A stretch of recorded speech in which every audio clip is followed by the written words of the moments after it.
Bonjour professeur. Bonjour. Très bien. Alors, vous êtes le directeur de l'Université virtuelle de Côte d'Ivoire qui cette année accueille on va dire, ses premiers étudiants. Alors, dites-nous comment va fonctionner en fait cette institution académique. Merci. L'université virtuelle est une université publique qui est basée sur le numérique. C'est-à-dire que cette université va utiliser les moyens TIC pour dispenser les enseignements que nos professeurs ont déjà l'habitude d'enseigner, n'est-ce pas, dans nos amphithéâtres. Très bien. Alors, est-ce que cette institution académique a un lien avec les autres universités qu'on a déjà, l'université Félix Houphouët-Boigny, l'université d'Abobo-Diamé, de Daloa et autres?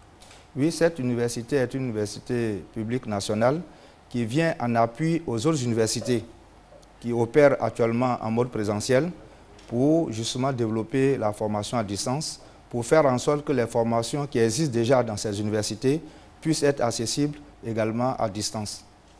Très bien. Alors, de savoir quelles sont les filières justement que les étudiants auront avec l'Université virtuelle de Côte d'Ivoire. En complément aux autres filières qui existent déjà dans les autres universités, l'université numérique, c'est-à-dire l'Université virtuelle de Côte d'Ivoire, se positionne dans la filière informatique et sciences du numérique. Et au niveau de cette filière, nous aurons 4 spécialités. Et c'est dans ces 4 spécialités que nous recevons nos premiers étudiants cette année. Très bien. Alors, on sait éventuellement que c'est pour l'université virtuelle, c'est pour régler des problèmes de sureffectifs dans les amphithéâtres, etc. et tout cela, donner une meilleure qualité d'enseignement. Alors, on remarque, comme vous avez indiqué, que c'est plus dans les sciences du numérique et non dans les filières comme le droit, l'économie, les sciences et les langues, là où aujourd'hui on a le plus d'étudiants dans les amphithéâtres, où on souffre réellement donc du problème de surpopulation dans les amphithéâtres. Pourquoi est-ce que vous avez fait justement le choix des sciences du numérique plutôt que là où il y a des difficultés? Oui, comme je l'ai dit, l'université virtuelle est en appui aux autres universités. C'est-à-dire que les filières comme le droit ou Sciences Co que vous venez de citer vont également bénéficier de l'appui de l'université virtuelle pour que ces filières soient également accessibles à distance. Mais l'université virtuelle, de par sa spécialisation, qui est le numérique, va se positionner, n'est-ce pas, par rapport à la filière de l'informatique des sciences numériques. C'est-à-dire que l'université virtuelle est mieux outillée que les autres universités pour dispenser des formations dans cette filière. Mais pour les filières comme les filières de droit, sciences qui existent déjà, ces universités vont être plutôt appuyées par l'université virtuelle pour que ces formations-là aussi soient disponibles à distance pour le bien de tous nos étudiants. Très bien. Alors, quand on parle de l'université virtuelle, on parle donc d'outils numériques pour l'enseignement, pour l'apprentissage. Est-ce que dans un pays comme en Côte d'Ivoire, pratiquement en Afrique, où on a des problèmes avec les équipements, l'accès Internet, etc., est-ce que tous ces volets ont été adressés avant éventuellement donc, de lancer cette université virtuelle? Oui, tous ces problèmes ont été adressés. Et comme vous le constatez depuis un moment, beaucoup d'efforts sont faits pour permettre justement l'accès au TIC à la population d'une manière générale. Vous vous souvenez très bien que nous avons le programme Un citoyen, un ordinateur. Et au niveau de l'enseignement supérieur, nous avons lancé aussi le projet Un étudiant, un ordinateur, qui est en cours et qui va permettre d'équiper à peu près 100 000 étudiants. Très bien. Alors, toujours dans les usages, alors les étudiants, on sait que c'est une frange de la population qui n'a pas forcément donc, beaucoup de moyens. Et étudier donc, à l'université virtuelle, ça veut dire donc être à distance et quelquefois être sur soi, ça va avec des outils.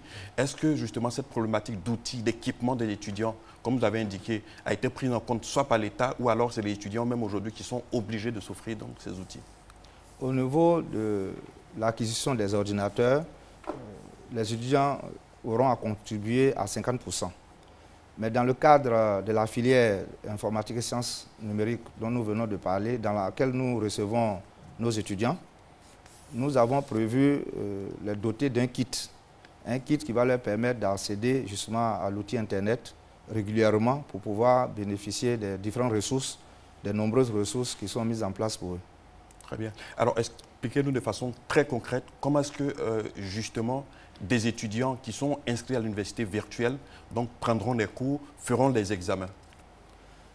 L'université virtuelle, qui est une université numérique, opère en utilisant bien sûr le numérique, mais cela ne veut pas dire que l'étudiant passe tout le temps en dehors, n'est-ce pas, des salles.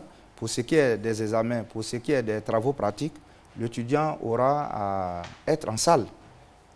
La formation à distance veut justement dire qu'on réduit, n'est-ce pas, le temps de présence en salle. L'étudiant ne viendra en salle que lorsque cela est nécessaire pour lui. Très bien. Alors, justement, sur les questions aujourd'hui des salles, on sait que les universités, comme vous avez indiqué, donc l'État a tout fait donc pour les interconnecter, etc. Mais le souci aujourd'hui qui se pose quelquefois, c'est plus on va dire la cybercriminalité et tout cela, la sécurité donc des réseaux qui est mis en place, les résultats, etc. Est-ce que, je dis sur cette question, justement, l'université virtuelle est parée à toute éventualité? Justement, c'est pour ces différentes raisons qu'au niveau de la Côte d'Ivoire, nous avons pris le temps de mettre en place cette université numérique, puisque c'est depuis décembre 2014 que nous travaillons sur ce projet. Donc nous avons eu le temps de prendre en compte les différentes difficultés, n'est-ce pas, qui auraient pu barrer, n'est-ce pas, la route à la mise en œuvre de ce projet. Qu'est-ce qui va changer ou alors quel sera le point fort ou alors les avantages à étudier éventuellement dans une université virtuelle et l'autre université où on est plus dans le présentiel? L'université en présentiel a toujours existé et a produit beaucoup de produits qui font la fierté aujourd'hui de la Côte d'Ivoire. Mais il faut comprendre que depuis un moment, nous sommes rentrés dans l'ère du numérique où la culture numérique intègre tous les secteurs d'activité. Et aujourd'hui, nous ne pouvons plus, n'est-ce pas, continuer à former en ignorant justement la présence du numérique. C'est ainsi que la Côte d'Ivoire a pris la mesure de ce qui se passe aussi ailleurs, les échecs comme les réussites, pour façonner un modèle, n'est-ce pas, qui va permettre non seulement au plus grand nombre d'accéder à un enseignement supérieur de qualité, mais surtout faire en sorte que ceux que nous formons puissent s'insérer facilement, puissent avoir du travail. Très bien, justement, parlant de travail, d'emploi, vous avez dit que cette année académique, l'université virtuelle va accueillir 5000 étudiants, des nouveaux bacheliers. Alors, c'est de savoir, est-ce qu'il y a réellement donc eu la question, l'analyse de la pertinence entre la formation aujourd'hui dans les sciences du numérique, comme vous dites, et le marché en fait, de l'emploi? Oui, une étude du bassin de l'emploi montre que le secteur du numérique aujourd'hui est le secteur qui emploie le plus et à l'avenir, c'est ce secteur qui va beaucoup se développer. Donc le numérique est un secteur très porteur. Très bien. Alors, en termes de frais de scolarité, etc., est-ce que les étudiants seront sur, on va dire, la même longueur d'onde? Est-ce qu'ils vont payer les mêmes frais d'inscription que les autres quand on est dans une université virtuelle? Est-ce que c'est les mêmes frais d'écolage, etc. et tout cela? L'État ne va rien faire beaucoup d'efforts pour permettre justement que le numérique, qui est une grande innovation qui coûte assez cher, soit accessible au plus grand nombre. Donc l'État a décidé de faire en sorte que les frais d'inscription au niveau de l'université virtuelle soient les mêmes que dans les autres universités. Très bien. Alors, pour terminer, en termes de perspective, qu'est-ce que l'université virtuelle de Côte d'Ivoire a en projet en termes d'innovation dans l'apprentissage, etc., outre le fait qu'aujourd'hui, vous avez des filières comme les sciences du numérique? Oui, nous avons la filière informatique et sciences numériques, mais je le rappelle, les autres filières qui existent sont aussi nos filières, puisque la mission de l'université virtuelle, c'est de faire en sorte que le plus grand nombre puisse accéder à faire les études qu'ils ont envie de faire, donc faire en sorte que les capacités d'accueil ne soient plus une difficulté dans les autres universités, et faire aussi en sorte qu'on puisse se former partout où on se trouve. Donc c'est ça l'enseignement à distance, c'est de faire en sorte qu'on n'ait plus de contraintes.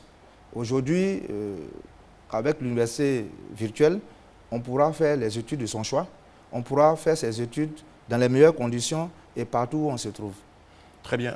Professeur Koné Timoman, merci en tout cas pour ce moment et d'avoir éclairé justement sur l'université virtuelle de Côte d'Ivoire, dont vous êtes le directeur général. Merci beaucoup.